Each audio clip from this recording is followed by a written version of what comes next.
ओम शांति। आज 4 सितंबर 2024। बाबा के आज के हम महावाक्य सुनते हैं। बाबा ने कहा, मीठे बच्चे। हाँ जी बाबा, तुम बेहद के बाप पास आए हो, विकारी से निर्विकारी बनने। इसीलिए तुम्हारे में कोई भी भूत नहीं होना चाहिए।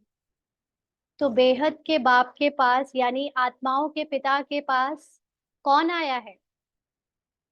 आत्मा आई है जो कि पार्ट में अभी डूबी हुई है, यानी जो खुद को ड्रामा के अनुसार देहधारी समझती है, उसको कहते हैं विकारी।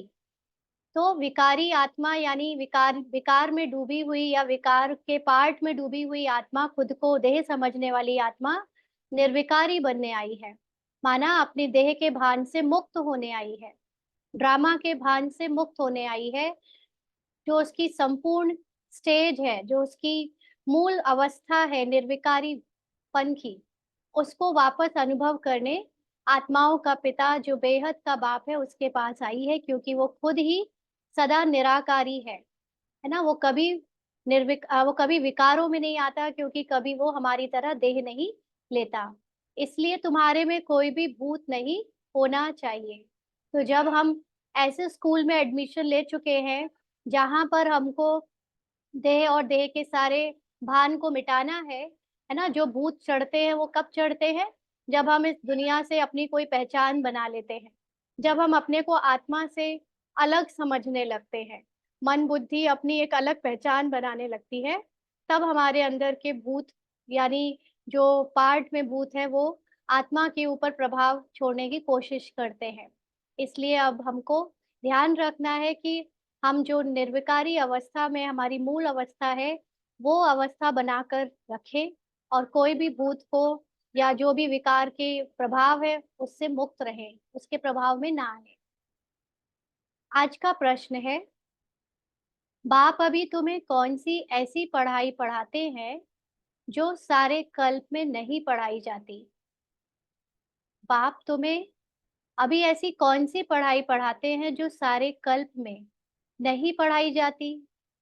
तो बाबा ने उत्तर दिया, नई राजधानी स्थापन करने की पढ़ाई, मनुष्य को राजाई पद देने की पढ़ाई। इस समय सुप्रीम बाप ही पढ़ाते हैं। यह नई पढ़ाई सारे कल्प में नहीं पढ़ाई जाती। इसी पढ़ाई से सतयुगी राजधानी स्थापन हो रही है। तो नई राजधानी स्थापन करने की पढ़ाई एक सबसे डिफरेंट पढ़ाई है जो सिर्फ भगवान ही करा सकता है। ऐसे आत्मा का ज्ञान देने वाले तो कई साधु सन्यासी भी आकर जा चुके हैं, लेकिन जो मुख्य हमारे ड्रामा के पार्ट में जो हमारा सर्वश्रेष्ठ पार्ट रहा, जिसमें हमने देवताई पार्ट प्ले किया, वो पार्ट के बारे में कोई नहीं जानता। मनुष्य के रूप में कोई भी ऐसा नहीं जिसने ये बताया हो कि हम ही मनुष्य से देवता और देवता से मनुष्य बनते हैं ना। आत्मा सो परमात्मा कहने वाले तो कई थे, लेकिन आत्मा सो माना आत्मा ही देवता का और आत्मा ही शूद्र का, आत्मा ही ब्राह्मण का पार्ट प्ले करती ये बताने वाला कोई नहीं था। ये पढ़ाई नई राजधानी की पढ़ाई का सिलेबस है ना। इसीलिए बाबा हमको ये पढ़ाई पढ़ाने आते हैं, जिससे हम अपनी वापस सतयुगी राजाई पद को प्राप्त कर सके। और ये नई पढ़ाई से अब नई सतयुगी राजधानी स्थापन हो रही है। ओम शांति। यह तो बच्चे जानते हैं, हम आत्मा है ना कि शरीर। इनको कहा जाता है देही अभिमानी। हाँ, यानी जो अपने को आत्मा समझ के चलता है उसको कहा जाता है देही अभिमानी। मनुष्य सब है देह अभिमानी ना। मनुष्य भले ही जानते हैं कि हमारे अंदर आत्मा है, मरने पर आत्मा शरीर छोड़कर चली जाती है, ये सब जानते हैं, लेकिन फिर भी खुद को आत्मा समझकर चलते नहीं। इसीलिए उनको देह अभिमानी कहेंगे। यह है ही पाप आत्माओं की दुनिया अथवा विकारी दुनिया ना। खुद को शरीर समझना, खुद को आत्मा से अलग समझना, जिसके कारण मन बुद्धि के द्वारा विकर्म होते रहते हैं। तो ये विकारी दुनिया का राज्य है, रावण राज्य है। सतयुग पास्ट हो गया, वहां सब निर्विकारी रहते थे। कहाँ? सतयुग में। बच्चे जानते हैं, हम ही पवित्र देवी देवता थे, जो 84 जन्मों के बाद फिर पतित बने हैं। हाँ, फिर से पतित का पार्ट प्ले किया है। सब तो 84 जन्म नहीं लेते हैं, है ना? हम सब में केवल 9 लाख आत्माएं 84 जन्म लेंगी, बाकी की आत्माएं 1 जन्म 2 जन्म या कुछ और जन्मों के बाद आएंगी। तो बाबा कहते हैं भारतवासी ही देवी देवता थे, जिन्होंने 82 83 84 जन्म लिए हैं। हाँ, जितने भी हम में से बाबा के बच्चे देवी देवता पद की पढ़ाई कर रहे हैं, तो सबने अपने अपने पुरुषार्थ अनुसार ऐसे नंबरवार जन्म भी लिए हैं, वही पतित बने हैं। भारत ही अविनाशी खंड गाया हुआ है। जब भारत में लक्ष्मी नारायण का राज्य था, तब इसे नई दुनिया, नया भारत कहा जाता था। अभी है पुरानी दुनिया, पुराना भारत। वह तो संपूर्ण निर्विकारी थे। कौन? देवता। कोई विकार नहीं थे। वह देवताएं ही 84 जन्म ले अभी पतित बने हैं। काम का भूत, क्रोध का भूत, लोभ का भूत, यह सब कड़े भूत है ना? क्यों ये सब भूत प्रवेश किए? क्योंकि जब आत्मा से अलग पहचान बनाने लगा मन, तो उसको अपने को अपने असंपूर्ण महसूसता होने लगी। तो असंपूर्णता को अनुभव करते करते उसने अपने को संपूर्ण बनाने का सोचा। तो उसने सोचा कि चलो विकारों में जाए, है ना, शादी कर लें, परिवार बसा लें, या अपने मन का कोई काम कराएं क्रोध को लेकर, या कोई वस्तु, विषय वासना या साधन को जोड़ते जाना। ये सब उसकी असंपूर्णता की पहचान है। तो ये सारे भूत उसमें प्रवेश करने लगे, क्योंकि वो अपने को पार्ट से अलग असंपूर्ण देह के रूप में देखने लगा। तो ये सब इतना कड़ा है, इतने जन्म हमने लिए। अगर आप फोटो बनाए या अपने पेन से डॉट भी लिखे ना, 84 जन्म यानी 84 डॉट बनाए, तो आपको बनाते बनाते काफी टाइम लग जाएगा, है ना? तो आप ये समझो कि जब हम बनाते हैं तब ये रियलाइज होता है हमने इतने सारे जन्म लिए देहभान में। 84 के चलिए 21 जन्म छोड़ दीजिए, लेकिन 21 जन्म में भी हमारी अवस्था धीरे धीरे कहीं ना कहीं विस्मृति की तरफ तो आगे बढ़ ही रही थी ना। ठीक है, उसमें विकार नहीं थे, विकर्म नहीं हुए, लेकिन जैसे ही 21 जन्म ओवर हुए, बाकी के 63 जन्म आप 63 डॉट भी बनाएंगे, तो आपको अनुभव होगा कि ये बहुत होते हैं ना। बहुत सारे जन्म देह के भान में हमने जिए हैं। तो ये कितने कड़े हो गए हमारे अंदर, अपने को शरीर समझना कितना स्ट्रॉन्ग हमारी सबकॉन्शियस माइंड में बैठ गया है कि हम ये शरीर हैं, शरीर की अलग पहचान है, किसी के कोई रिश्तेदार है। ये सारी पहचानें भूत के रूप में अब हमें परेशान करती हैं, क्योंकि सत्य है कि मैं आत्मा हूँ, और आत्मा के सत्य से अलग कोई भी बात, कोई भी पहचान हमारे लिए दुख का कारण बनती है। तो द्वैत से अद्वैत की तरफ जब हम बढ़ते हैं, तो ये सारे भूतों को निकालने के लिए बाबा कहता है ना कि देह को भूलो। तो बाबा कहते हैं इनमें मुख्य है देह अभिमान का भूत, है ना? खुद को देह, सिर्फ देह नहीं, लेकिन देह की अलग अलग पहचानों से अपने को संपूर्ण बनाना, है ना? कि मैं किसी की माँ बन जाऊं।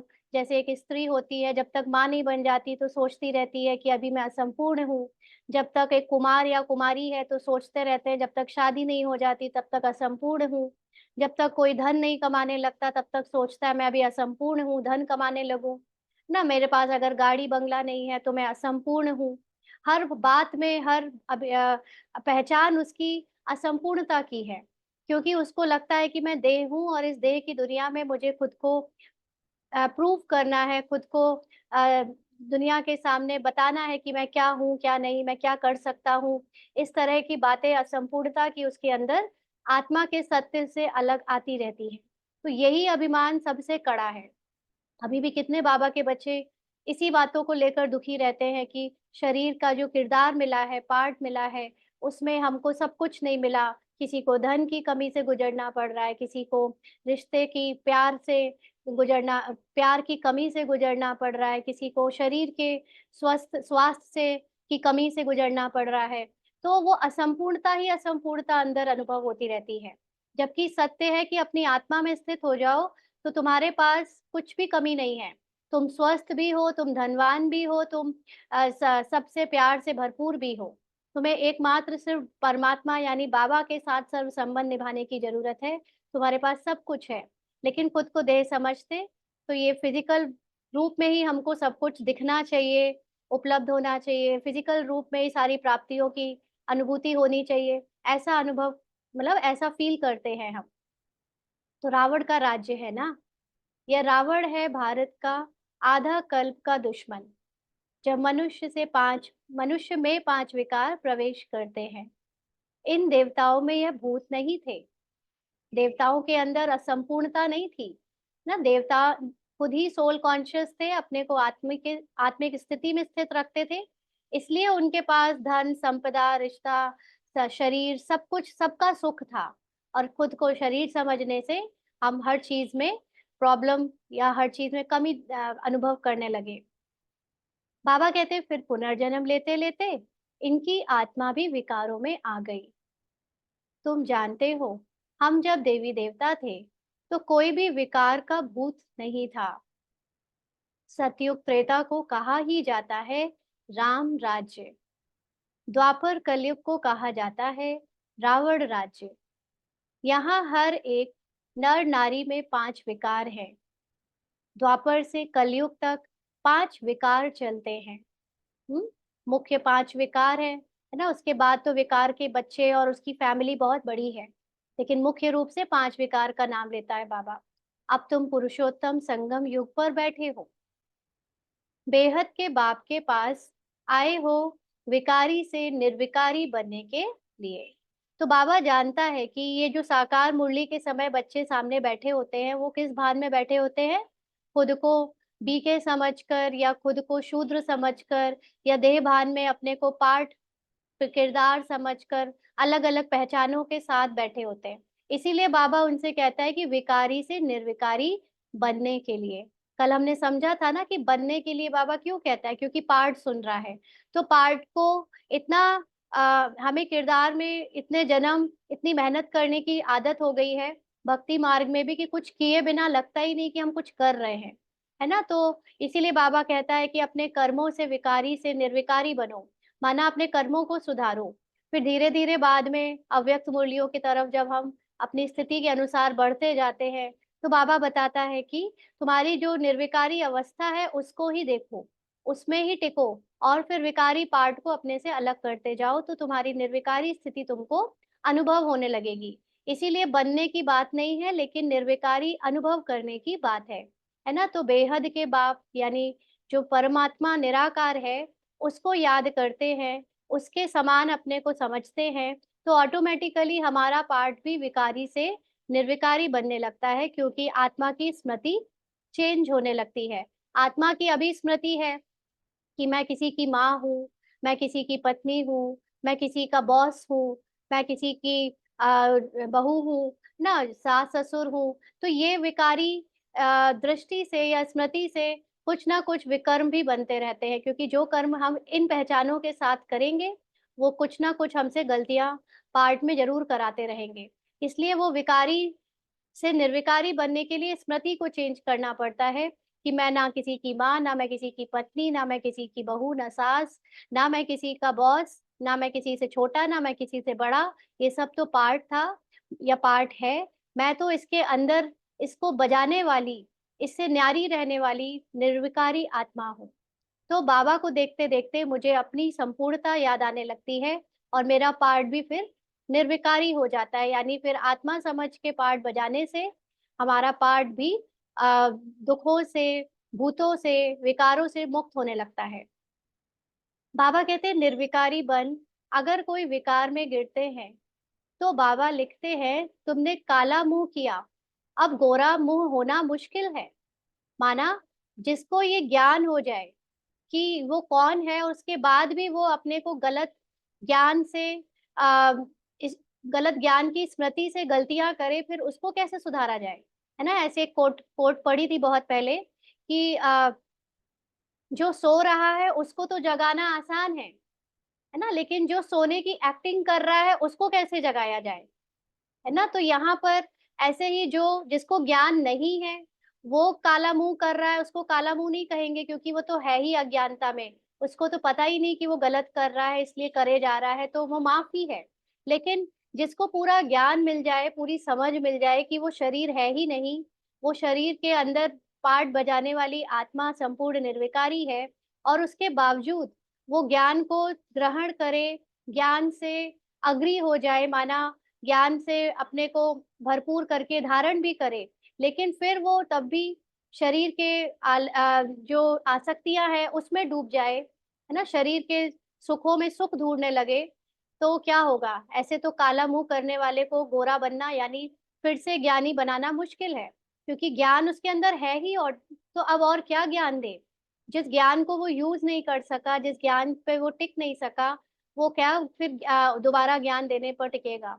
है ना, तो इसीलिए जैसे 5 मंजिल से गिरने जैसा है ना, जिसने अपने को आत्मा समझकर ब्रह्मचर्य पवित्रता या भोजन की पवित्रता जैसी चीजें धारण कर ली, लेकिन फिर ये सब जान लेने के बाद भी वो कभी इसके वश हो गया, माया के वश हो गया और गिर गया, है ना, उसने खाने में गफलत कर ली, ब्रह्मचर्य में गफलत कर ली, ना, देह की दृष्टि से देखकर आसक्ति आ गई, तो ऐसी आत्मा के लिए तो जैसे उसकी स्मृति पूरी तरह से विस्मृत हो गई, वो 5 मंजिल से गिरने जैसा है, हड्डियां टूट जाती है, माना उसकी अवस्था फिर बहुत खराब हो जाती है, फिर वो ना यहाँ का रहता है और ना वहां का रहता है।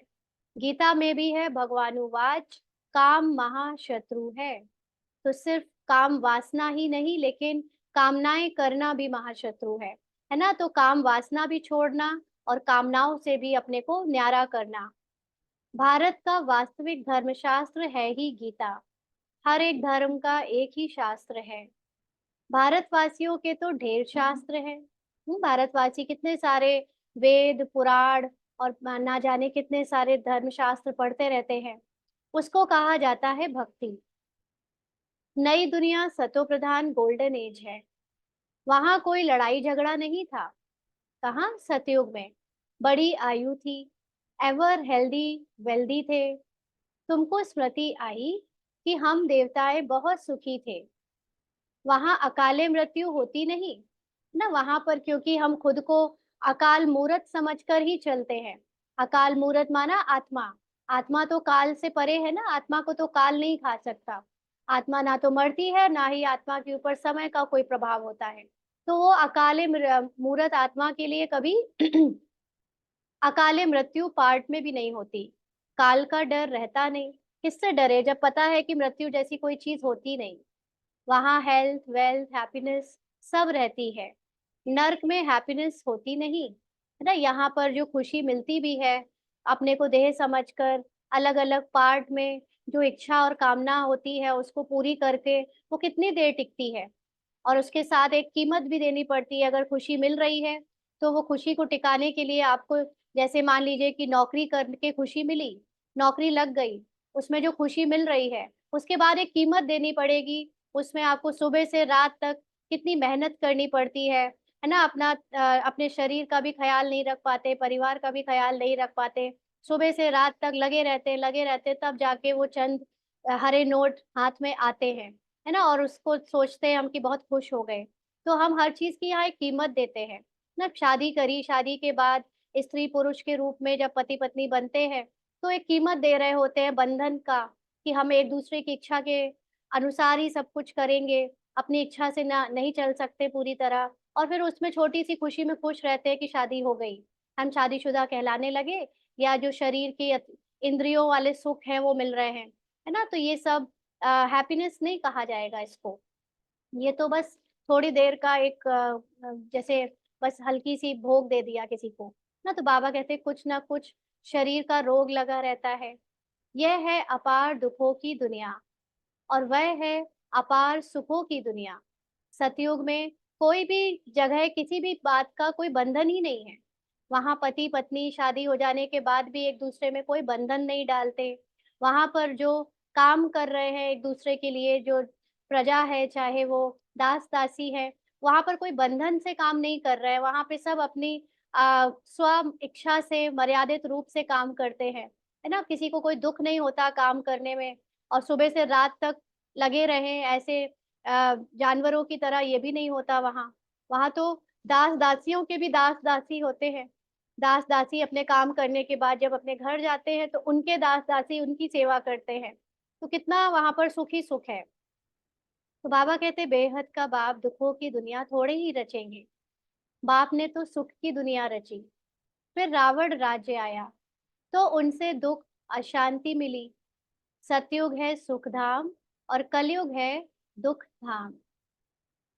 विकार में जाना गोया, एक दो पर काम कटारी चलाना। है ना, विकार में जाना, जब हम अपने को शरीर समझने लगते हैं तो फिर जो भी हमें लगता है कि इंद्रिय सुख है, लेकिन वो एक्चुअली आत्मा को मार रहे हैं। जितने बार विकार में जा रहे हैं उतने बार आत्मा पर प्रहार हो रहा है ना, क्योंकि आत्मा और डूबती जा रही है ड्रामा में, और बड़े बंधन और भय के जंजाल में फंसती जा रही है। आत्मा मुक्त नहीं हो रही है और ही पिंजरे में डूबती जा रही है, जैसे काम कटारी चलाना, है ना, किसी को आत्मा को दुख देना। मनुष्य कहते हैं यह तो भगवान की रचना है ना, मनुष्य समझते हैं कि भगवान ने ही ये काम, ये भोग विलासता सिखाई है, भगवान खुद भी जैसे भोग विलासता करते थे ऐसा समझते हैं। परंतु नहीं, भगवान की रचना नहीं, यह रावण की रचना है। माना जब भगवान के सत्य स्वरूप को भूल जाते हैं, हम भगवान के सत्य बच्चे आत्मा है ये भूल जाते हैं, तब ये हम विकारों में जाते हैं। भगवान ने तो स्वर्ग रचा, वहां काम कटारी होती नहीं। ऐसे नहीं दुख सुख भगवान देता है। अरे, भगवान बेहद का बाप बच्चों को दुख कैसे देगा? वह तो कहते हैं मैं सुख का वर्षा देता हूँ। फिर आधा कल्प के बाद रावण श्रापित करते हैं। तो रावण श्रापित करते हैं माना अज्ञानता आ जाती है, आत्मा अपने को भूल जाती है, सत्य स्वरूप से नीचे गिर के अपनी उसके मन बुद्धि एक अलग पहचान बना लेते हैं। इसलिए वहां पर ये रावण का दुख शुरू हो जाता है ना, अज्ञानता का दुख शुरू हो जाता है। सतयुग में तो अथाह सुख थे, माला माल थे। एक ही सोमनाथ के मंदिर में कितने हीरे जवाहरात थे। भारत कितना सॉल्वेंट था। सॉल्वेंट का मतलब प्योर था, पवित्र था। अभी तो इनसॉल्वेंट है ना, अभी तो मिक्स बुद्धि है यहाँ पर सबकी, हर तरह की बुद्धि और हर तरह के विकार यहाँ पर हैं। सतयुग में 100% सॉल्वेंट, यानी 100% पवित्र। कलयुग में 100% इंसॉल्वेंट। यह खेल बना हुआ है। अभी है आयरन एज, खाद पढ़ते पढ़ते बिल्कुल तमो प्रधान बन गए हैं। तो जैसे वो होती है ना लौ, लालटेन की लौ होती है, तो लालटेन को जब पूरा जलाते हैं तो उसकी लौ अच्छे से निकली होती है तो पूरी रोशनी देती है। लेकिन जब लालटेन को बंद करना होता है, सोना होता है, तो क्या करते हैं, उसकी बत्ती को धीरे धीरे धीरे धीरे छोटी करते जाते हैं घुमाकर, है ना, और लास्ट में बिल्कुल हल्की सी रह जाती है। तो वो जलती रहती है रात भर, जिसमें तेल बहुत कम यूज होता है। तो जैसे तमो प्रधान है ना, यहाँ पर हम सब आत्माओं की भी जो ज्ञान की लौ है, यानी बस इतना ही ज्ञान हल्का फुल्का किसी किसी को रह गया है कि आत्मा होती है। बाकी ज्ञान के रूप में नाम, ज्ञान के नाम से कुछ भी किसी के अंदर कोई धारणा नहीं रह गई, है ना, इसको कहते हैं तमो प्रधान हो जाना। तो जैसे वो उतनी सी लौ रह गई है, बस बुझी नहीं है, जैसे बाबा कहते हैं ना कि पूरी तरह बुझी नहीं है तुम आत्माओं की दीपक, यानी रोशनी। तो बस उतना ही रह गया कि दोबारा जलाया जा सके। वो लालटेन को धीमे क्यों करते हैं, ताकि वो दोबारा से जलानी ना पड़े, अगले दिन फिर से उसकी बत्ती को ऊंचा कर दे तो जल पड़े। तो ऐसे ही हम सब की भी जो अवस्था है वो बस इतनी रह गई है कि हाँ, आत्मा नाम जानते हैं, आत्मा के बारे में थोड़ा बहुत सुना है, बस इतना, ताकि जब ये शब्द हमारे सामने आए तो हमें ऐसा ना लगे कि ये कौन सी नई बात बता रहे हैं, है ना। तो इसीलिए तमो प्रधान एकदम अज्ञानता की हद में हम चले गए हैं। तो बाबा कहते हैं सतयुग में 100% सॉल्वेंट, कलयुग में 100% इनसॉल्वेंट, यानी पूरी तरह असंपूर्ण समझने लगे हैं खुद को, अपवित्र समझने लगे हैं, शरीर की पहचान बनाकर। यह खेल बना हुआ है ना। अभी देखो हर एक मनुष्य के अंदर कितनी असंतुष्टता भरी हुई है ना, जिसको देखो, चाहे किसी के पास कितना भी धन है, कितना भी कुछ है उसके पास, फिजिकल रूप में भी अगर प्राप्तियां हैं, तो भी वो असंतुष्ट है। धनवान को और धन चाहिए, है ना, जिसको स्वास्थ्य मिला है उसको और भी कुछ कुछ चाहिए। हर एक को कुछ ना कुछ बस चाहिए चाहिए चाहिए, चारों तरफ एक असंपूर्णता की अंदर भावना है सब में कि मुझे भी और चाहिए। तो ये जैसे खालीपन है अंदर एक। क्यों? क्योंकि खुद को शरीर और शरीर की पहचानों से मानते आए, उसी से अपनी इम्पोर्टेंस बनाकर रखी है। तो ये भी अपवित्रता, ये खेल बना हुआ है। अभी है आयरन एज। खाद पढ़ते पढ़ते बिल्कुल तमो प्रधान बन गए हैं। खाद का मतलब जो अज्ञानता की नॉलेज है, जो झूठी नॉलेज है, खुद को शरीर समझने की जो बातें हैं, वो थोड़ी थोड़ी थोड़ी बढ़ते बढ़ते हम पूरी तरह से वो अपने को शरीर समझने लगे। क्या हुआ होगा? त्रेता के बाद जब द्वापर आया होगा, तो आत्मा कैसे खुद को भूली होगी? एकदम से थोड़ी ना भूली होगी। किसी किसी ने और सब एक साथ नहीं भूले होंगे, है ना? कुछ लोगों को तो याद रहा होगा, कुछ लोग अपने को शरीर समझकर शरीर के द्वारा जो भी पार्ट में उनको मिला होगा प्ले करने को, वो करने लगे होंगे। किसी ने थोड़ा-थोड़ा क्रोध किया होगा, किसी ने थोड़ा-थोड़ा लालच किया होगा, किसी ने थोड़ा-थोड़ा जो है मोह माया दिखाई, मतलब मोह दिखाया होगा, अटैचमेंट दिखाई होगी, किसी के अंदर वासनाएँ जागी होंगी, कुछ लोगों में ही शुरू हुआ होगा, फिर उनको कॉपी करते-करते दूसरों में भी आया होगा। तो ये जो आयरन एज है, वो शुरू कैसे हुआ? खाद पड़ने से, माना अज्ञानता से। जो देखा कि दूसरे कर रहे हैं वही सही है, ना वो गलत काम हम भी करने लग पड़े। तो ऐसे करके एकदम अज्ञानी बन गए और अपनी सत्य को भूल गए। कितना दुःख है। ये एरोप्लेन आदि भी 100 वर्ष में बने हैं। ना जब से बाबा आया है, बाबा के आने के कुछ समय पहले ये सारी साइंस, टेक्नोलॉजी वगैरह आई, ताकि इसके द्वारा बाबा नई दुनिया की स्थापना कर सके, है ना? विनाश भी कर सके, और बाबा के जो बच्चे बनने वाले हैं, उनके पुरुषार्थ में ये साइंस, ये एरोप्लेन आदि वगैरह या जो भी टेक्नोलॉजीज़ की नॉलेज है, वो यूज़ हो सके। बाबा कहते हैं इनको कहा जाता है माया का पॉम। तो मनुष्य समझते साइंस ने तो स्वर्ग बना दिया है, परंतु यह है रावण का स्वर्ग। ना इस समय जो भी हमें टेक्नोलॉजीज मिलती हैं या साधन मिलते हैं, जितना वो सुख देते हैं उससे ज्यादा वो दुख भी देते हैं। तो बाबा कहते हैं ये रावण का स्वर्ग है। कलयुग में माया का पॉम देख तुम्हारे पास मुश्किल आते हैं, क्योंकि बाहर की सुख साधन साइंस से इतनी खुशी मिल रही है देह की, कि उनको आत्मा की खुशी का कोई अंदर अनुभव लेने की जिज्ञासा नहीं रहती है ना? वो खालीपन को नोटिस नहीं करते बहुत बहुत दिनों तक। जो भी अंदर खालीपन है उसको बाहर की माया से भरने की कोशिश करते रहते हैं, इसलिए मुश्किल आते हैं। समझते हैं हमारे पास तो महल मोटरें आदि हैं। बाप कहते हैं स्वर्ग तो सतयुग को कहा जाता है, जब इन लक्ष्मी नारायण का राज्य था। ना जो अभी साइंस डेवलप हो रही है और एकदम रिफाइन होती जा रही है, सूक्ष्म होती जा रही है, 2500 वर्ष तक ये साइंस देवी देवताओं के द्वारा यूज होगी। ऐसा नहीं है लक्ष्मी नारायण के राज्य में साइंस नहीं होती। वहां पर साइंस बहुत रिफाइंड होती है, और ये साइंस के द्वारा वहां पर सब कुछ पता भी नहीं चलता कि वो कुछ अलग से है। ना साइंस इतनी नेचुरल वे में यूज होती है वहां।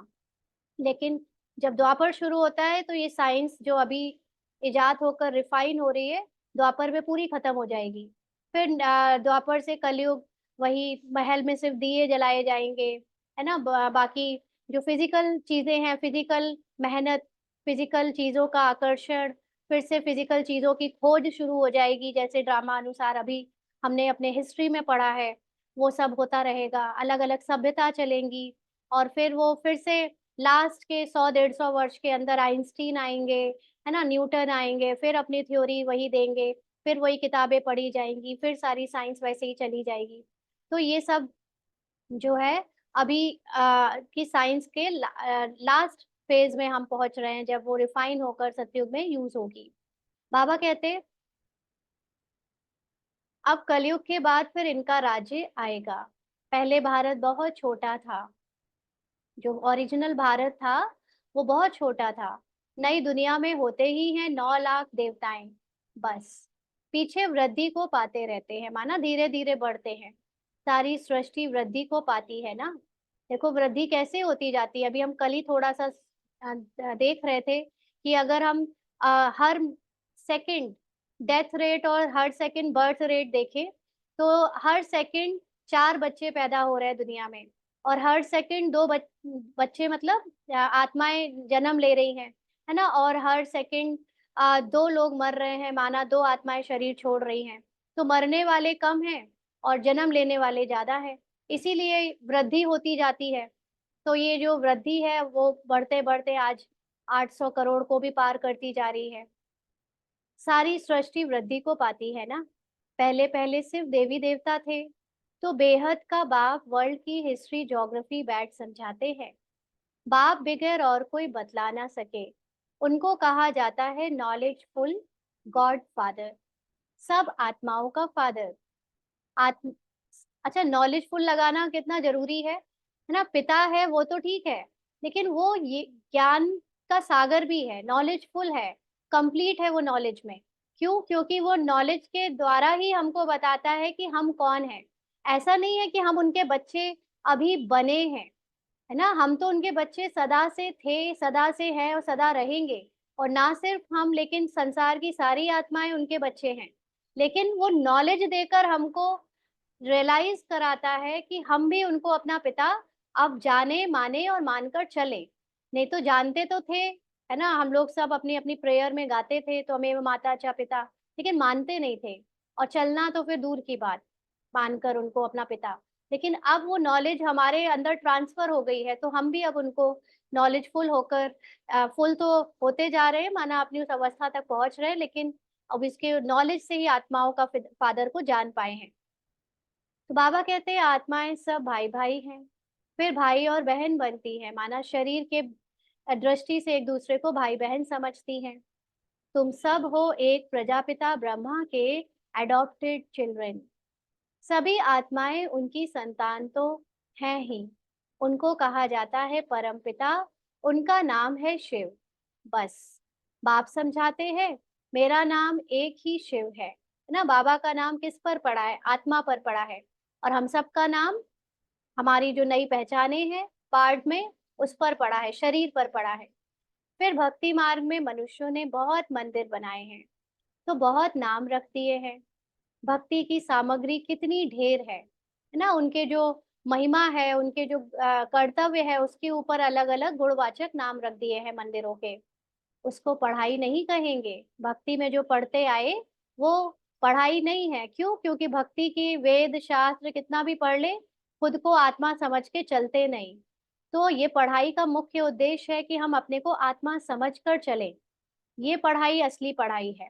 बाकी सब तो सिर्फ रट्टा और पंडित्याई है ना। तो बाबा कहते हैं उसमें एम ऑब्जेक्ट कुछ भी नहीं है, ही नीचे उतरने की, है ना। उससे और अभिमान जाग जाता है, और अपने अंदर झूठा देह भान जाग जाता है। तो नीचे उतरते उतरते तमो प्रधान बन जाते हैं।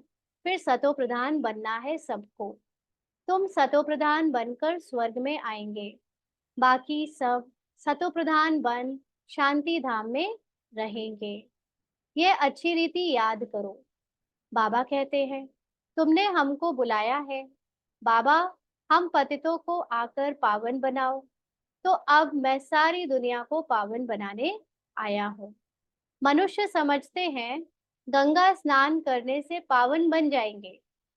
गंगा को पतित पावनी समझते हैं। कुएं से पानी निकला, उसको भी गंगा का पानी समझ स्नान करते हैं, है ना। कैसे कैसे लॉजिक लगा लेते हैं हम लोग। किसी भी चीज की महिमा को बढ़ाना हो, उसकी उसको भक्ति के लिए यूज करना हो, तो हम उसकी दुनिया भर की कहानी बना लेंगे कि वो समुंदर से आया है, या वो अंदर ही अंदर गंगा का पानी उसमें मिल जाता है। तो दूसरे लोग कहेंगे हाँ हाँ सही कह रहे हैं आप, है ना, अंदर ही अंदर से सब हो जाता है। ऐसे मतलब कोई भी देवी के मंदिर की भी स्थापना जब करते हैं, तो उसकी भी एक कहानी उनके पास होती है। और फिर वो कहानी एक मुंह से दूसरे ने सुनी, दूसरे ने तीसरे से सुनी, और वो बढ़ती चली जाती है ना। तो उसको एक इंटरटेनिंग वे में कैसे प्रस्तुत करना है, ये हम मनुष्यों को अच्छे से पता है। तो बाबा कहते हैं वो सब गंगा का पानी समझकर स्नान करते हैं, गुप्त गंगा समझते हैं। तीर्थ यात्रा पर वह कोई पहाड़ी पर जाएंगे, उसको भी गुप्त गंगा कहेंगे। हाँ, इसको कहा जाता है झूठ ना। मनुष्य बातें बनाने में बड़ा होशियार है। गॉड इज ट्रुथ कहा जाता है।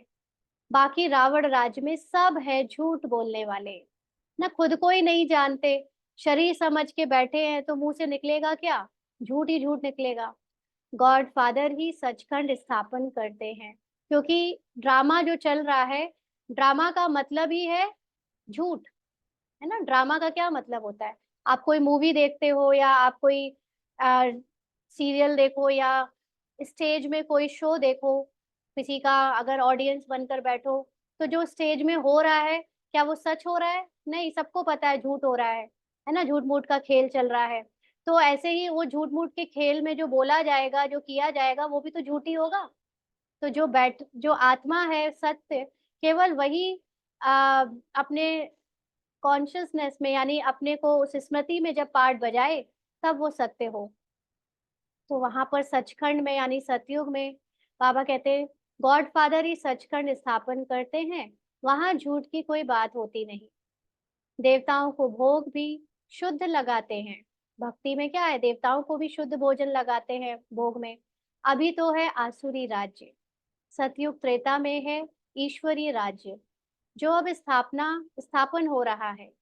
ईश्वर ही आकर सबको पावन बनाते हैं। देवताएं में देवताओं में कोई विकार होता नहीं। यथा राजा रानी तथा प्रजा सब पवित्र होते हैं, वहां सभी अपने को आत्मा समझकर जीते हैं। यहाँ सब है पापी, कामी, क्रोधी। नई दुनिया को स्वर्ग और इसको नरक कहा जाता है। नरक को स्वर्ग बाप के सिवाय कोई बना ना सके। यहाँ सब है नरकवासी, पतित। सतयुग में है पावन, वहां ऐसे नहीं कहेंगे कि हम पतित से पावन होने के लिए स्नान करने जाते हैं। यह वैरायटी मनुष्य सृष्टि रूपी झाड़ है। माना पूरे संसार में इतने सारे जो पार्टधारी हैं मनुष्य के रूप में, है ना, वो सब वैरायटी हैं। सब अलग अलग हैं, सबका पार्ट अलग है, सबके द्वारा बोला जाना, किरदार निभाना एकदम विभिन्न है ना। पूरे देश में देखो आप, हर देश की लीला अलग है, हर देश का रंग रूप अलग है, भाषा अलग है। इतने सारे देश हैं, और इन सब का बीज रूप है भगवान। वही रचना रचते हैं। पहले पहले रचते हैं देवी देवताओं को, फिर वृद्धि को पाते पाते इतने धर्म हो जाते हैं। पहले एक धर्म, एक राज्य था, सुख ही सुख था। मनुष्य चाहते भी हैं विश्व में शांति हो, वह अभी तुम स्थापन कर रहे हो। बाकी सब खत्म हो जाएंगे। हम्म, जो भी दिखने में आ रहा है पुरानी दुनिया का, सब खत्म हो जाएगा, बाकी थोड़े रहेंगे। और आत्माएं भी जो पार्टधारी हैं, सबके पार्ट ओवर हो जाएंगे, फिर थोड़े से आत्माओं के सतयुग में पार्ट रहेंगे ना। जैसे ये पार्ट कैसे डिसाइड होते हैं, आप देखो, एक स्कूल में बहुत सारे बच्चे होते हैं ना, और एक पूरे साल भर में स्कूल में अलग अलग फंक्शन होते हैं। जैसे अभी टीचर्स डे आ रहा है ना, अभी 15 अगस्त बीत गया, जन्माष्टमी बीत गई। ऐसे स्कूल्स वगैरह में जब हर कोई ओकेजन में कोई प्रोग्राम होता है, तो सबको कई सारे बच्चों में से कुछ कुछ बच्चों को अलग अलग प्रोग्राम में पार्टिसिपेट करने को दिया जाता है ना। तो कुछ बच्चे ऐसे कॉमन होते हैं जो बहुत अच्छे होते हैं, टैलेंट उनका बहुत अच्छा होता है, तो उनको स्कूल के सारे प्रोग्राम में पार्टिसिपेट करने को टीचर्स यूज करते हैं। बाकी कुछ कुछ ऐसे होते हैं जो कभी 15 अगस्त में यूज हुए, कभी जन्माष्टमी में यूज हुए, कोई अभी टीचर्स डे के टाइम यूज हो जाएगा। यानी हर एक का पार्ट के अनुसार जो जिसमें अच्छा है उसको उस ओकेजन में यूज किया जाता है कि बच्चे उस चीज में अपना पार्टिसिपेशन दें। तो कुछ बच्चे जो हर में देते हैं वो हो गए 84 जन्म वाले, जैसे हम देवी देवता वाली आत्माएं। तो ऐसे ही ये संसार का जो ड्रामा है ना, इसमें भी कुछ आत्माओं को भगवान ने सिलेक्ट कर रखा है जो पूरे 84 जन्मों में अपना टैलेंट यूज करेंगे, अपना पार्ट प्ले करेंगे। फिर कुछ बच्चे ऐसे हैं जिनको थोड़ा कम थोड़ा कम, कुछ बच्चे ऐसे हैं जिनको द्वापर में अच्छा पार्ट दिया जाएगा ना, जैसे धर्म स्थापक हो गए, या हमारे साधु सन्यासी जिन्होंने वेद शास्त्र लिखे, ऋषि मुनि हो गए। फिर कुछ को कलयुग में, द्वापर में राजा रानी के पार्ट दिए जाएंगे। किसी को कलयुग में अच्छे पार्ट, करोड़पति अरबपति बनने का पार्ट दिया जाएगा, प्राइम मिनिस्टर प्रेसिडेंट बनने का पार्ट दिया जाएगा। वो सब पार्ट उनके लिए उस समय बहुत इंपॉर्टेंट होंगे। जनता जो दूसरे पार्टधारी है उनके लिए बहुत इंपॉर्टेंट होंगे। लेकिन जो मुख्य पार्ट बजाकर आए और ज्यादातर पार्ट बजाकर आए, वो 21 जन्म वाला, वो वो लकी बच्चे हम हैं, है ना, क्योंकि हमने 21 जन्मों में अपने सबसे बेस्ट रोल प्ले किया है, जिसकी पूजा होती है, बाद वाले लोग करते हैं। और साथ साथ हमारे बाद में पार्ट भले ही हो सकता है नीचे हो जाए, लेकिन फिर भी हम कईयों से बहुत बेहतर रहते हैं। तो इस तरह से ड्रामा को देखो तो बड़ा मजा आता है कि अच्छा ये सब पार्ट बजा रहे हैं अलग अलग, है ना। अलग अलग तरह से ड्रामा के बारे में सोचो, जानो, तो आपको जैसे अपने आप ये झूठी दुनिया से वैराग आता जाएगा। ये जो चल रहा है ना, कई लोग बिल्कुल सीरियस होकर टीवी देखते हैं, न्यूज देखते हैं और सोचते हैं रियल में हो रहा है सब कुछ। अरे सब ड्रामा हो रहा है, सब यहाँ पर एक्ट कर रहे हैं, सबके पार्ट में जो कहानी आ रही है वो जस्ट प्ले हो रही है। कोई चिल्ला रहा है, कोई कुछ कर रहा है, सब ना इस तरह से हमें ड्रामा को देखना चाहिए, अलग अलग अनुभवों में लाकर उसको। तो बाबा कहते हैं कि तुम जो थोड़े से बचेंगे, जिनको हमारा जो गॉड फादर है या परमात्मा है, या ड्रामा अनुसार जिनको, जो सबसे ज्यादा टैलेंटेड बच्चे हैं, वो पहुंच जाएंगे फर्स्ट जन्म में, उतने ही रह जाएंगे, और बाकी सब कुछ दिनों के लिए ड्रामा से छुट्टी लेंगे ना, कुछ दिन रेस्ट करेंगे। फिर जब उनका फिर पार्ट शुरू होना होगा तो फिर नीचे उतरेंगे, माना फिर आत्मा पार्ट में आना शुरू करेंगी अपने अपने अनुसार। तो ये चक्र फिरता रहता है ना। जैसे स्कूल में हर साल कितने स्कूल्स हैं जो 100-100 साल से चल रहे हैं, है ना, 50-60 साल से तो कम से कम चल ही रहे हैं। वो कंटिन्यूअसली हर साल 15 अगस्त सारे त्योहार मनाते हैं, और हर बार उनका बैच चेंज हो जाता है, लेकिन यहाँ पर कुछ भी चेंज नहीं होगा। यहाँ पर ये चक्र जो है उसमें जो आत्मा का जो पार्ट है वो सेम रहेगा। बाबा कहते हैं अभी है कलयुग अंत और सतयुग आदि का पुरुषोत्तम संगम युग। इसको कहा जाता है कल्याणकारी पुरुषोत्तम संगम युग। माना ये वो टाइम चल रहा है जब डिसाइड होता है कि कौन से बच्चे कौन से पार्ट में एक्ट करेंगे, है ना। वो भी कहने में ये आ रहा है कि डिसाइड हो रहा है, बट एक्चुअली सब पहले से ही डिसाइडेड है ना। लेकिन एक्ट में ऐसा करना पड़ता है भगवान को ड्रामा अनुसार, कि सिलेक्ट हो रहा है कि आप पुरुषार्थ कर रहे हो, और आपके द्वारा फिर सिलेक्शन चल रहा है कि कौन किस योग्य है, किसको किस युग में उतारा जाएगा, किसको कौन से पार्ट में भेजा जाएगा। तो कलयुग के बाद सतयुग स्थापन हो रहा है।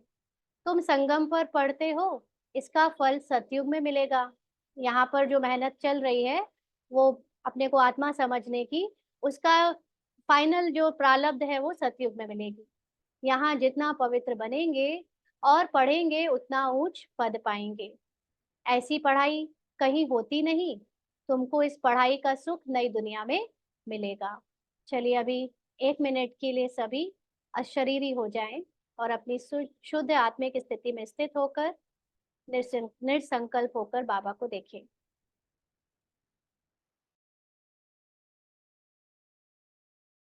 ओम शांति। आगे बाबा कहते हैं, तुमको इस पढ़ाई का सुख नई दुनिया में मिलेगा। अगर कोई भी भूत होगा तो एक तो सजा खानी पड़ेगी, दूसरा फिर वहां कम पद पाएंगे। ये लाइन बहुत अच्छे से समझने की जरूरत है। अगर किसी में एक भी भूत होगा, इसका मतलब क्या होगा? भूत कब हो सकता है और किसी के भी अंदर? भूत होता किस में है? पार्ट में होता है, शरीर के पहचान में होता है। यानी खुद को जब हम शरीर समझते हैं और शरीर के आ, जो अलग अलग हमने किरदार निभा रहे हैं अपने रिश्तेदार के रूप में, है ना, अपने को कोई अलग अलग पहचानों से जानते हैं, तब हमको ये भूत परेशान करते हैं। हमारा अंदर की अलग अलग झूठी पहचानें हमें परेशान करती हैं, है ना। इसीलिए जितने भी परीक्षाएं आती हैं वो आपको ये दिखाने के लिए आती हैं कि आपके अंदर कौन सा भूत है। मान लीजिए कि कोई किसी ने आपको खुले में इंसल्ट करी और आपको अगर बुरा फील हुआ, तो ये जो बुरा फील होना है ना, ये जो फीलिंग आई, ये आपको अनुभव करा रही है कि आपने एक झूठी पहचान बना रखी है कि आपको सदा सब लोग रिस्पेक्ट करें। अरे भाई, आत्मा की स्थिति में रिस्पेक्ट और डिसरिस्पेक्ट की कोई बात ही नहीं होती। ये तो हमने पार्ट में एक अपनी पहचान बना रखी है कि मेरी संपूर्णता तभी है जब मुझे सब कोई रिस्पेक्ट देता जाए। माना उसकी इंसल्ट करते ही मैं अपने आप को असंपूर्ण समझने लगी और उससे मुझे दुख फील होने लगा। तो ये जो दुख फील हुआ वो कौन सा भूत है? ऑफ कोर्स जो जिसमें आपको बेइज्जती फील हुई मतलब आपका अहंकार हर्ट हुआ, है ना? तो ये अगर एक भी भूत है मतलब आप देहभान में हो, आप सोल कॉन्शियस स्टेज में नहीं हो। तो जो थोड़ा भी देहभान में होगा, जिसको कोई भी विकार तंग कर रहा होगा बिकॉज़ ऑफ कि वो अपने को शरीर और पार्टधारी समझ रहा है, कोई चीज़ से पहचान बना रखी है, तो उसको सज़ा खानी पड़ेगी माना, यही तो सज़ा है कि उसको जो इंसल्टेड फील हुआ और उससे जो उसको दुःख फील हुआ, उसके बाद जो उसके व्यर्थ के संकल्प चले, वो खुशी गायब हो गई, वो अपने को अपनी सोल कॉन्शियस स्टेज की हाईएस्ट और होलीएस्ट स्थिति में स्थित नहीं रख पाया, निश्चिंत बेफ़िक्र नहीं रह पाया।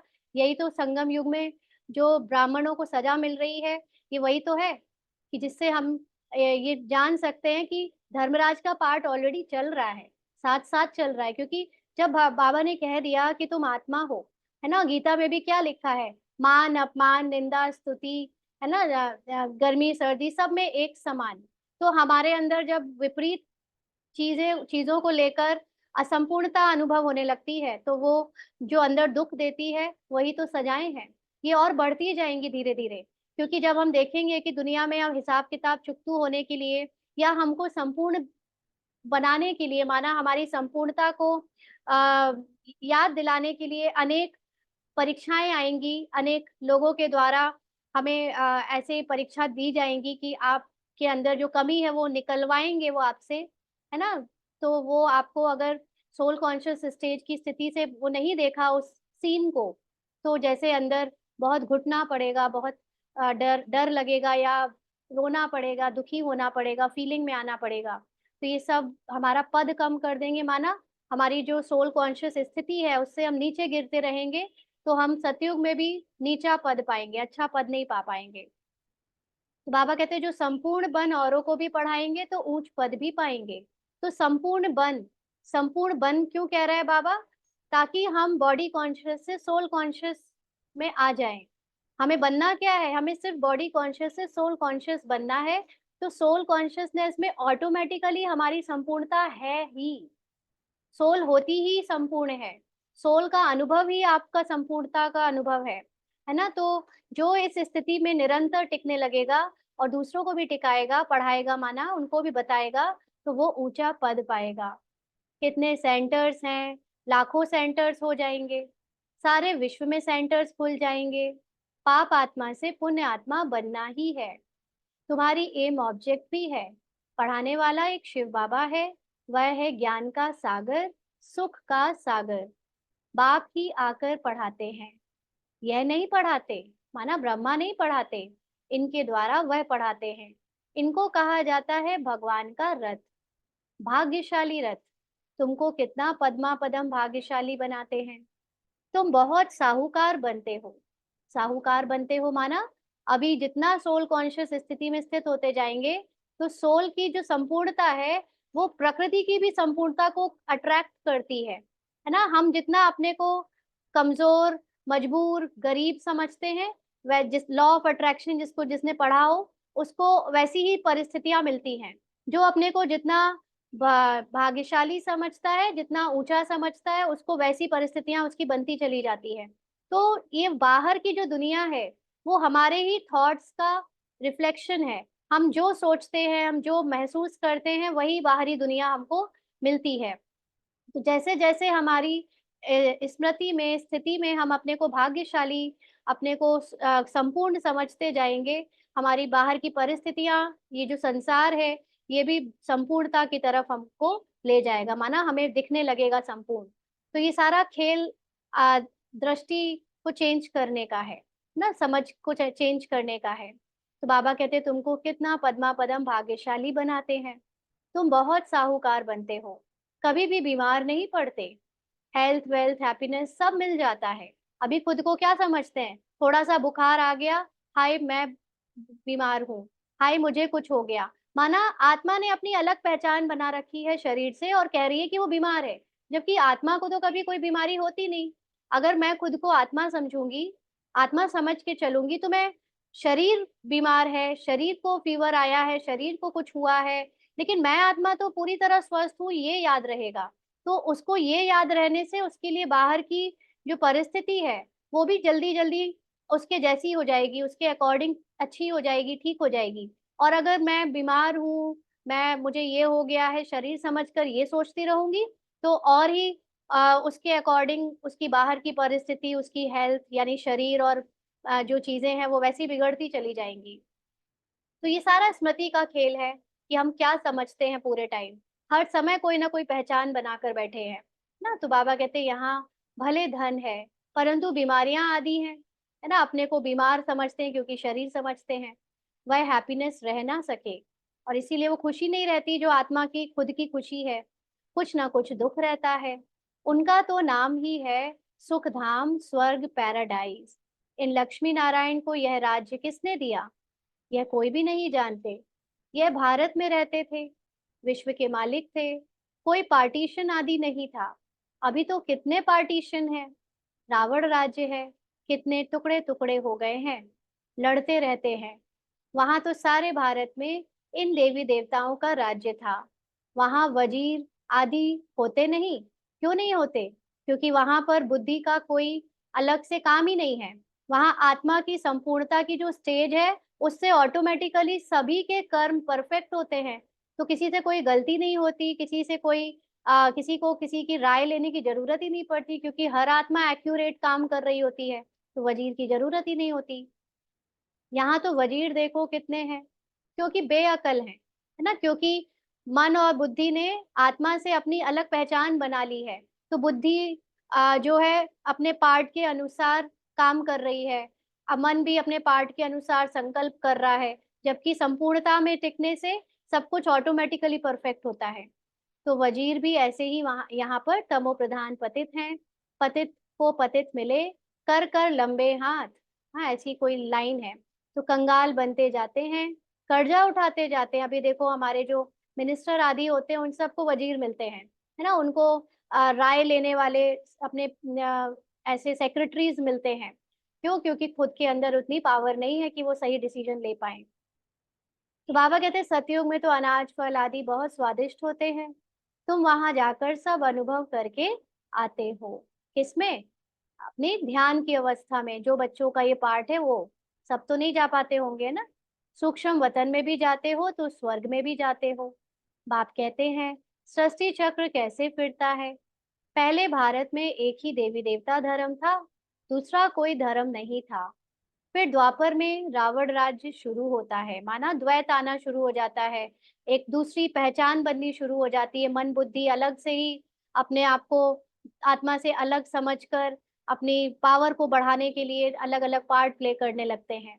अभी है विकारी दुनिया, फिर तुम पवित्र बन निर्विकारी देवता बनते हो। यह स्कूल है। भगवानुवाच मैं तुम बच्चों को राजयोग सिखलाता हूँ, तुम भविष्य में यह बनेंगे। राजाई की पढ़ाई और कहीं नहीं मिलती। बाप ही पढ़ाकर नई दुनिया की राजधानी देते हैं। सुप्रीम फादर, टीचर, सदगुरु एक ही शिव बाबा है। बाबा माना जरूर वर्षा मिलना चाहिए, है ना। फादर का मतलब उनकी प्रॉपर्टी। तो जरूर भगवान जरूर स्वर्ग का वर्षा ही देंगे। रावण जिसको हर वर्ष जलाते हैं, यह है भारत का नंबर 1 दुश्मन। ना रावण ने कैसा असुर बना दिया है। रावण का मतलब अज्ञानता, स्मृति से विस्मृति हो जाना। इनका राज्य 2500 वर्ष चलता है। तुमको बाप कहते हैं मैं तुमको सुखधाम का मालिक बनाता हूँ। रावण तुमको दुखधाम में ले जाते हैं। तुम्हारी आयु भी कम हो जाती है। क्या होता है जब खुद को शरीर समझने लगते हैं, तो शरीर के सारे विकार अंदर प्रवेश करके हमको हमारी जो अमरता है उससे भुला देते हैं, और शरीर की आयु उसके कारण कम हो जाती है। क्योंकि आत्मा की अमरता उसको याद रहे तो वो उसी के अकॉर्डिंग कर्म करे। लेकिन यहाँ पर शरीर समझने से शरीर भी बूढ़ा होता है और उसको अपनी मृत्यु समझते हैं। अचानक अकाले मृत्यु हो जाती है, अनेक बीमारियां होती रहती हैं। वहां ऐसी कोई बात नहीं होती। नाम ही है स्वर्ग। अभी अपने को हिंदू कहलाते हैं क्योंकि पतित है, तो देवता कहलाने के लायक नहीं है। बाप इस रथ के द्वारा बैठ समझाते हैं। इनके बाजू में आकर बैठते हैं तुमको पढ़ाने, तो यह भी पढ़ते हैं। हम सब स्टूडेंट हैं, एक बाप की टीचर है। अभी बाप पढ़ाते हैं, फिर आकर 5000 वर्ष के बाद पढ़ाएंगे। यह ज्ञान यह पढ़ाई फिर गुम हो जाएगी, है ना। ये सब पढ़ाई रहेगी नहीं, क्योंकि हम बन चुके होंगे जो हमें बनना है, यानी हम उस स्मृति में आ चुके होंगे। पढ़कर तुम देवता बने, 2500 वर्ष सुख का वर्षा लिया, फिर है दुख रावण का श्राप। अभी भारत बहुत दुखी है, यह है दुखधाम, पुकारते भी है ना पतित पावन आओ, आकर पावन बनाओ। अभी तुम्हारे में कोई भी विकार नहीं होना चाहिए, परंतु आधा कल्प की बीमारी, माना खुद को देह समझने की बीमारी, कोई जल्दी थोड़ी निकलती है। उस पढ़ाई में जो अच्छी रीति नहीं पढ़ते हैं वह फेल हो जाते हैं, जो पास विद ऑनर होते हैं वह तो स्कॉलरशिप ले लेते हैं।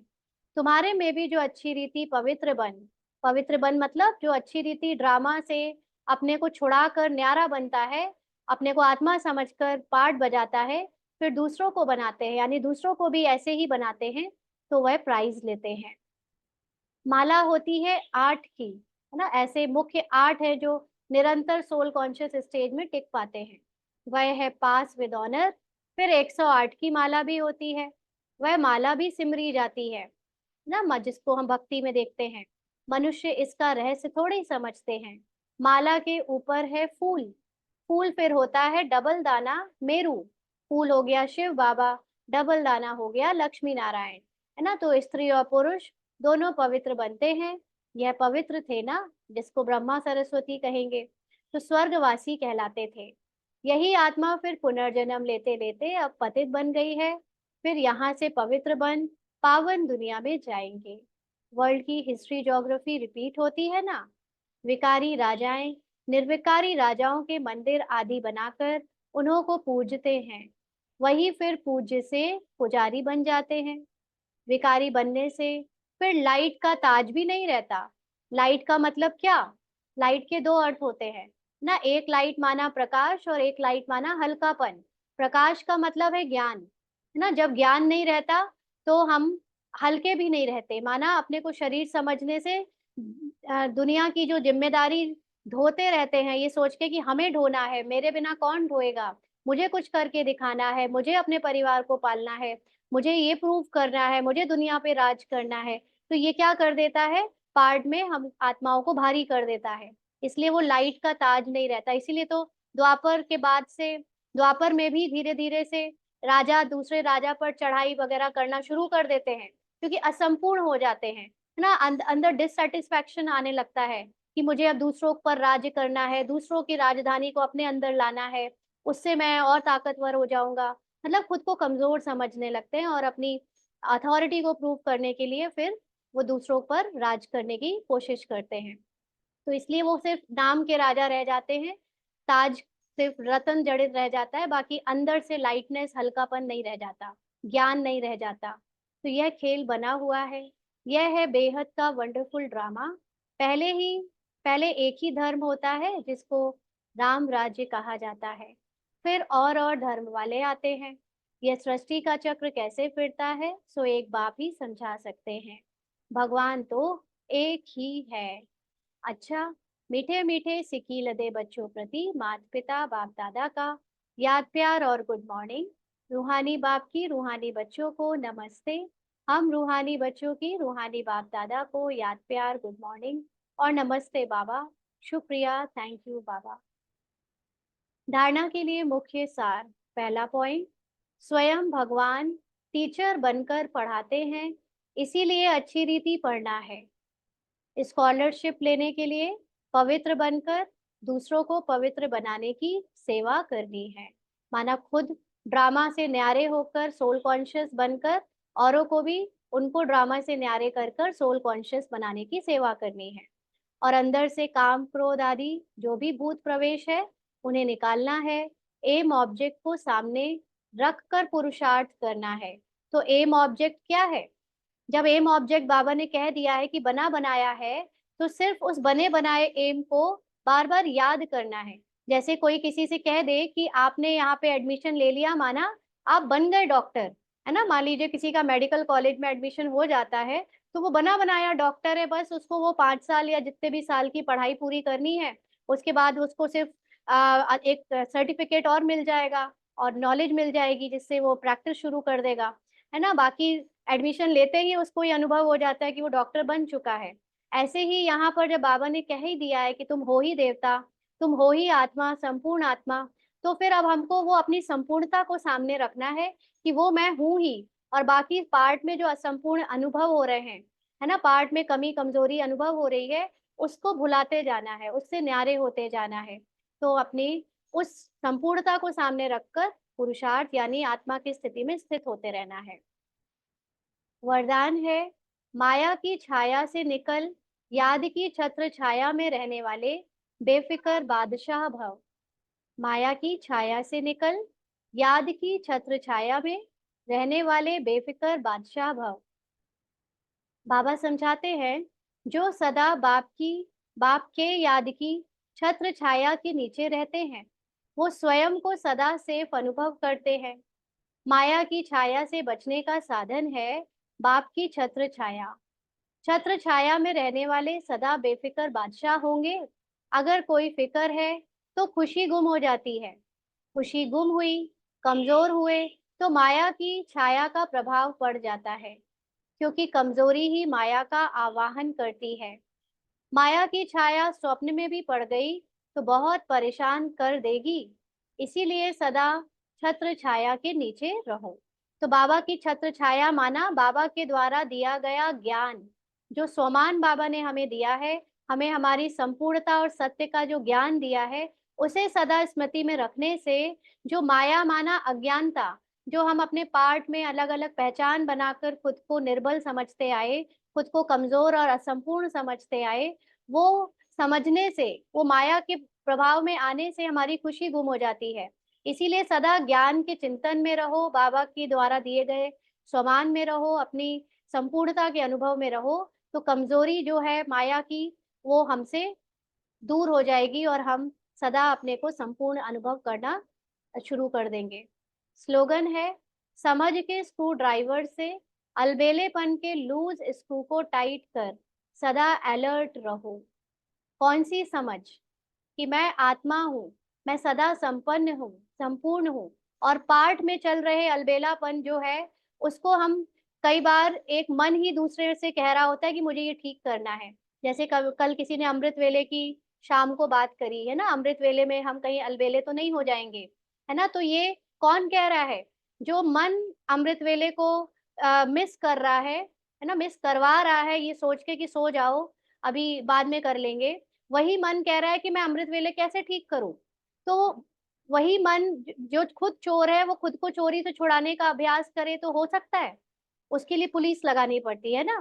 तो ऐसे ही यहाँ पर जो आत्मा की स्थिति है, जब हम उसमें स्थित हो जाते हैं तो ऑटोमेटिकली जो अलबेलेपन का पार्ट हमारे इस ब्राह्मण पार्ट में चल रहा है ना, उस समझ से वो ऑटोमेटिकली टाइट हो जाता है, माना ठीक हो जाता है। और हम अगर हम सोचे कि जो पार्ट का अलबेलापन है उसको पार्ट की ही समझ से ठीक करें, वो पॉसिबल नहीं है।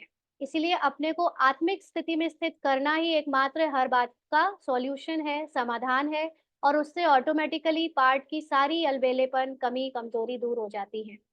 तो इसलिए सदा अलर्ट रहो कि हर समय, हर सीन में मैं खुद को पार्ट ना समझूं, लेकिन उस पार्ट को बजाने वाली आत्मा समझूं। असंपूर्णता ना समझूं, लेकिन संपूर्णता को अपने अनुभव में याद रखूं। ओम शांति। आज के अव्यक्त इशारे हैं, जो सर्व प्राप्तियों से तृप्त रहते हैं, उनकी स्थिति इच्छा मात्रम अविद्या की स्वतः बन जाती है। उनमें कामना के बजाय सामना करने की शक्ति होती है। वे किसी की भी इच्छाओं की पूर्ति कर सकते हैं। अगर स्वयं में ही कोई इच्छा रही होगी तो वह दूसरों की इच्छाओं को पूर्ण नहीं कर सकेंगे। तो यहाँ पर दो पहलू है, एक तो पार्ट का पहलू है और दूसरा है आत्मिक स्थिति का पहलू। पार्ट के पहलू में हमको ऊपर से ये कोशिश करनी होती है कि हम कोई इच्छाएं ना करें, पूरी तरह से खुद को समर्पण कर दें बाबा पर, फिर बाबा जैसे चलाए, जहाँ बैठाए, जो खिलाए, जो कराए वो करें। जो ऐसे इच्छा मात्रम अविद्या का पार्ट प्ले करते हैं, वही दूसरों को भी इच्छा उनकी पूरी कर सकते हैं। लेकिन कई बार देखने में आता है कि पार्ट में इच्छाएं आती रहती हैं, है ना, क्योंकि इच्छा है तभी आगे के कर्म हो रहे हैं। या हम जब पूरी तरह सोल कॉन्शियस स्टेज में स्थित नहीं रहते, तो हम अपने पार्ट में अनेक अलग अलग इच्छाओं को आता जाता देखते हैं, मन में देखते हैं, बुद्धि में। तो ऐसे में अपनी सोल कॉन्शियस स्टेज की जो इच्छा मात्रम अविद्या स्थिति है, क्योंकि सोल को कभी कोई इच्छा नहीं होती, सोल है ही संपूर्ण, तो वो किस बात की इच्छा करेगी। लेकिन पार्ट की जो इच्छा है वो जो आ रही है ना, उसको प्ले करते समय अगर मैं आत्मा अपनी इच्छा मात्रम अविद्या की स्थिति यानी संपूर्णता की स्थिति को याद रखती हूँ, तो मैं उस स्थिति से अनेक आत्माओं की इच्छाओं को भी पूरी कर सकती हूँ। माना उनको भी ये याद दिला सकती हूँ कि तुम में जो कमी महसूस हो रही है, तुम्हें जो असंपूर्णता महसूस हो रही है, वो गलत है, वो सत्य नहीं है तुम्हारा। तुम आत्मा हो और तुम्हारे पास सब कुछ है, तुम खुद ही संपूर्ण हो। तो ऐसे करने से, ऐसे उनको अनुभव कराने से अनेक आत्माओं की भी इच्छा पूरी हो जाती है। माना पार्ट में भी उनके अंदर जो असंपूर्णता की अनुभव हो रहे होते हैं वो पूरे हो जाते हैं, उन्हें संतुष्टता महसूस होने लगती है। तो इसलिए सर्व प्राप्तियों से तृप्त रहना माना अपनी सोल कॉन्शियस स्टेज में स्थित रहना, संपूर्णता को अनुभव करना। अच्छा।